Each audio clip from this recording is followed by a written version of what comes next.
रोवते रही था मैं हाँ वो पगली, घिरी हवे तोर माया के बदले। गावते रही था तोर गीतला, गावते रही था तोर गीतला। रानी ओ कैसे भुलाए मोर प्रीतला। राजा रे कैसे भुलाए मोर प्रीतला।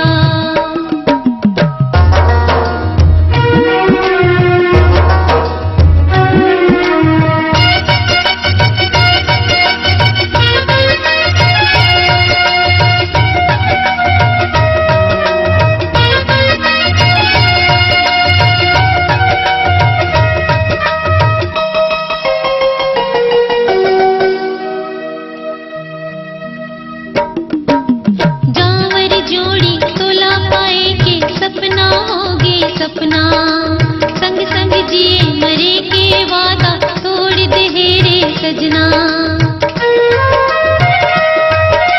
जावर जोड़ी तोला पाएगी, सपना होगे सपना, संग संग जिए मरे के वादा तोड़ दे रे सजना।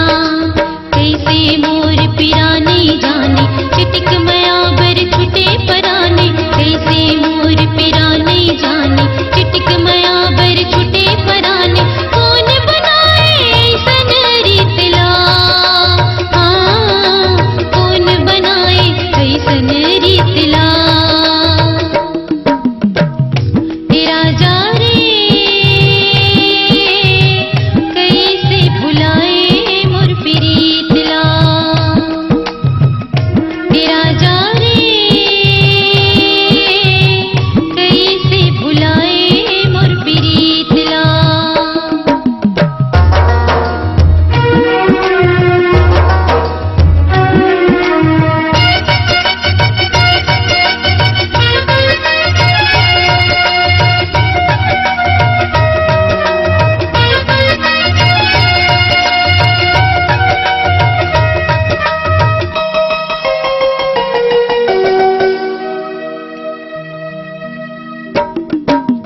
छलकत रही थी आँखिले आंसू करी करी सुरता तोर।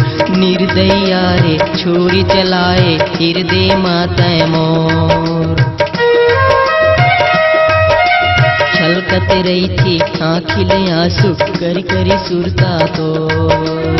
निर्दया रे छोरी चलाए हृदय माता मोर। माया के बंधना कैसे तोड़े बन के पथरा संगला छोड़े। माया के बंधना कैसे तोड़े बन के पथरा संगला छोड़े।